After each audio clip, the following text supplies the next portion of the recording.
Bonjour et bienvenue dans cette nouvelle analyse d'une chanson de BTS. On continue de s'intéresser aux chansons du single album qui marque les débuts du groupe, Too Cool for School, sorti le 13 juin 2013. La semaine dernière, on s'était intéressé à We Are Bulletproof partie 2, une des deux chansons promotionnelles sorties le 13 juin et destinée à montrer une facette du groupe. En l'occurrence, il s'agissait de leur état d'esprit au moment de leur début. Et aujourd'hui, on va s'intéresser à No More Dream, la deuxième chanson promotionnelle, qui va plutôt parler du message qu'ils souhaitent faire passer à travers leur musique. À la production et à l'écriture, on retrouve les mêmes personnes que pour We Are Bulletproof partie 2. No More Dream a été produite par P-Dog et coécrite par lui, c'est le parolier et le compositeur historique de BTS, auxquels se sont ajoutés pour les paroles Hitman Bang, le PDG de leur agence, ainsi que Supreme Boy, qui est un ami d'enfance de RM, qui n'a pas rejoint BTS mais qui a plutôt intégré Big Hit Entertainment en tant que parolier et compositeur pour le groupe. Et on a aussi des membres de BTS qui ont participé à l'écriture de la chanson, à savoir RM, Suga, J-Hope et même Jungkook. No More Dream commence avec une interpellation. Et toi, quel est ton rêve? Ton rêve, c'est seulement ça. BTS s'adresse ici aux jeunes sud-coréens à propos de leur rêve, et s'ensuit un jugement concernant celui-ci avec la phrase « Ton rêve, c'est seulement ça ». Cette question sous-entend à quel point le rêve des jeunes est petit. En fait, cette phrase, qui paraît anodine, contient le cœur de la chanson, c'est-à-dire que BTS pointe ici du doigt le fait qu'à cause du système scolaire sud-coréen et de la société sud-coréenne elle-même, les jeunes en sont réduits à avoir des rêves qui sont limités, voire inexistants, comme on va le voir avec le passage suivant.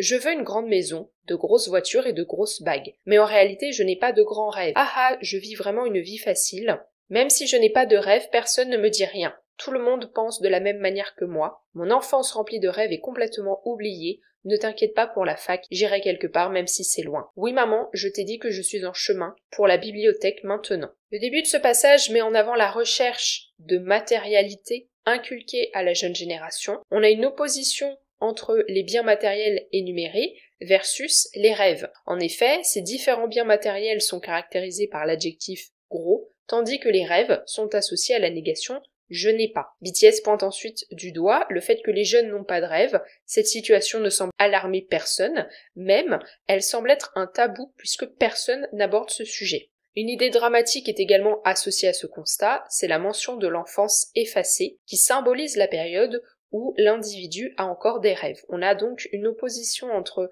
l'enfance caractérisée par la présence de rêves et le monde des adultes caractérisé par l'absence de rêves. À noter également dans ce passage deux références qui vont venir souligner cette opposition entre le monde de l'enfance et le monde des adultes. Ne t'inquiète pas pour la fac, j'irai quelque part même si c'est loin. Ici, il est fait mention des universités sud-coréennes. Alors, ce qu'il faut savoir, c'est que les universités sud-coréennes qui sont les meilleures sont concentrées à Séoul, la capitale du pays. Il existe même un terme, in Séoul, couramment utilisé pour les décrire. La possibilité pour les étudiants sud-coréens d'entrer ou non dans les universités de Séoul est un critère majeur pour évaluer leur performance académique et également leur future carrière et réussite sociale. J'irai quelque part même si c'est loin est donc une phrase qui signifie que l'individu ira dans n'importe quelle université, pas nécessairement à Séoul, parce que obtenir un diplôme d'entrée à l'université compte beaucoup plus que ce qu'il apprend. Quand je me suis renseignée sur le système scolaire sud-coréen, parmi les articles que j'ai pu lire, ce qui a été mis en avant effectivement, c'est que tous les cours servent uniquement à préparer cet examen d'entrée, et donc la Corée du Sud n'est pas du tout dans la démarche de créer une base de connaissances communes pour l'ensemble de ses étudiants. La deuxième référence contenue dans ce passage se trouve dans la phrase « Oui maman, je t'ai dit que je suis en chemin pour la bibliothèque maintenant ». Alors ici en français c'est traduit par bibliothèque, mais en coréen le terme c'est doksosil, ça signifie littéralement une pièce où on lit des livres. Ce n'est pas la bibliothèque telle qu'on la pense, c'est vraiment une pièce d'étude. En fait les jeunes sud-coréens sont tellement entraînés pour préparer cet examen à l'université, que lorsqu'ils ont fini leur cours, ils vont dans ces espèces de bibliothèques pour pouvoir étudier après leurs heures de cours, toujours dans le but de préparer le diplôme, ce qui leur donne un emploi du temps très intense et ce qui montre aussi que toute leur vie tourne autour de la préparation de cet examen.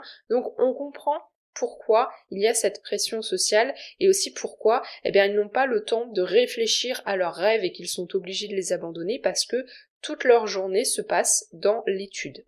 Suite à ce premier passage, BTS va continuer d'interpeller les jeunes, cette fois-ci sur la question de leur identité. Quel est le toi dont tu rêvais? Qui vois-tu dans le miroir maintenant? Je vais le dire, trace ton propre chemin. Même si tu vis seulement un jour, fais quelque chose, mets ta faiblesse de côté. Ici, BTS renvoie les jeunes à la vision qu'ils avaient de leur futur lorsqu'ils étaient enfants, avec la phrase « Est-ce le toi dont tu rêvais ?» Et ils opposent la réalité. Qui vois-tu dans le miroir maintenant? On a donc cette confrontation entre le moi enfant et le moi adulte, encore une fois, une période où l'individu a des rêves et une période où il ne les a plus. S'ensuit ensuite des paroles d'encouragement et d'incitation à l'action, puisque ces phrases sont en lien avec le message de la chanson qui a pour but d'interpeller les jeunes sur ces questions et de les motiver pour changer les choses. Pourquoi ne dis-tu rien? Tu as dit qu'étudier n'est pas ton truc. En vérité, tu as peur d'abandonner l'école. Regarde-toi, tu es déjà prêt à aller à l'école. S'il te plaît, grandis, mec.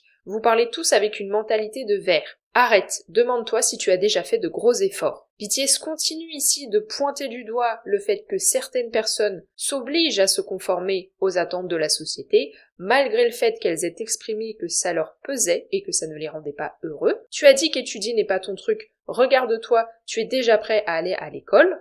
Ces deux phrases, elles mettent en avant la contradiction dans le discours et les actes des jeunes sud-coréens. Et on a également une expression, une mentalité de verre, qui vient ici expliquer cette situation. C'est un argot sud-coréen qui désigne une mentalité très faible, qui est facilement découragée. Et c'est justement ce qui pose problème, c'est-à-dire que les jeunes sud-coréens sont tellement matrixés par la société qu'ils n'arrivent plus à avoir une force mentale nécessaire pour s'opposer au système et pour pouvoir affirmer leurs désirs profonds. Et toi, quel est ton rêve? Ton rêve, c'est seulement ça? C'est un mensonge, tu es un tel menteur. Regarde-moi, tu es un hypocrite. Pourquoi continues-tu de me dire de prendre un autre chemin? Et occupe-toi de tes affaires. S'il te plaît, ne me force pas. Là, quel est ton rêve? Quel est ton rêve? Quel est-il? Là, c'est seulement ça, c'est seulement ça. Dans ce passage, on a un dialogue entre BTS et cette jeunesse. Les premières phrases correspondent à ce que BTS adresse comme message depuis le début de la chanson. D'ailleurs, on a une répétition des deux premières phrases de la chanson, et ensuite on va avoir l'équivalent d'une réponse de la jeunesse, avec « Pourquoi continues-tu de me dire de prendre un autre chemin ?» et « Occupe-toi de tes affaires, s'il te plaît, ne me force pas ». On voit qu'il y a une résistance parce que justement, comme je l'ai dit, cette jeunesse sud-coréenne a été embrigadée psychologiquement et qu'elle a du mal à trouver les ressources pour avoir un esprit combattant et se rebeller contre le système. C'est en lien avec la mentalité de verre mentionnée dans les paroles un petit peu plus tôt. Un même jour ennuyeux, chaque jour répétitif, les adultes et les parents inculquent de force des rêves qui sont façonnés, un job de rêve, un employé du gouvernement. Ce n'est pas un rêve forcé, le lanceur de relève en fin de 9e, lancer une balle rapide au temps d'auto-apprentissage qui est une perte de temps. Rebellez-vous contre cette société infernale, accordez à votre rêve un pardon spécial, demande-toi quel est le profil de ton rêve, soit le sujet de ta propre vie qui a seulement été supprimé. Ce passage contient beaucoup de références, la première étant ce fameux job de rêve, à savoir un employé du gouvernement. Ça fait référence au fait que l'économie sud-coréenne connaît de nombreuses difficultés depuis plusieurs années, que le taux de chômage chez les jeunes reste très élevé et que de nombreux étudiants souhaitent désormais devenir fonctionnaires pour des raisons de sécurité d'emploi. D'ailleurs, dans des sondages qui sont faits auprès de la jeunesse, la majorité des étudiants déclarent qu'ils souhaiteraient devenir fonctionnaires. Ensuite, la deuxième référence, ça va être le lanceur de relève en fin de 9e. C'est une référence au baseball. Le lanceur de relève en fin de 9e apparaît lorsque l'équipe à l'extérieur mène étroitement le match ou que le match est à égalité dans la dernière manche. Et ce lanceur de relève doit alors garder la tête, sinon l'équipe perd. C'est aussi une référence à la relève dans la façon de rapper le morceau entre Suga et J-Hope, puisque Suga va rapper jusqu'au mot soulagement qui rime encore avec le terme numéro 1 et employé public, et à ce moment-là, J-Hope va compléter le mot avec lanceur, donc il y a une relève effectuée entre les deux rappeurs. C'est un peu compliqué à expliquer en français, mais encore une fois, c'est un jeu de mots avec la langue coréenne entre Suga et J-Hope, associé à cette référence aux règles du baseball. Une autre référence du passage se trouve dans la phrase « Lancer une balle rapide au temps d'auto-apprentissage qui est une perte de temps ». En fait, de nombreux lycées coréens obligent les lycéens à rester à l'école et à étudier seuls après les cours. puisque le lycée se termine généralement vers 17h et ses étudiants restent jusqu'à 21h ou 22h après le dîner. Et encore une fois, c'est associé au jeu du baseball. BTS pointe ici du doigt le fait que ces études supplémentaires après les heures de cours obligatoires sont superficielles et ne servent à rien. Enfin, ce passage se termine sur à nouveau l'évocation de l'enfance et du moment où l'individu a des rêves, avec soit le sujet de ta propre vie qui a seulement été supprimé. On retrouve dans les 2 dernières phrases du passage l'incitation à se réveiller et à agir contre le système. La chanson se termine avec un dernier passage. Tu ne sais pas comment vivre, tu ne sais pas comment t'envoler, tu ne sais pas comment décider. Maintenant tu ne sais même pas comment rêver. Ouvre, ouvre, ouvre les yeux. Tout le monde maintenant danser, danser, danser. Ensuite rêver, rêver, rêver. Encore tout le monde.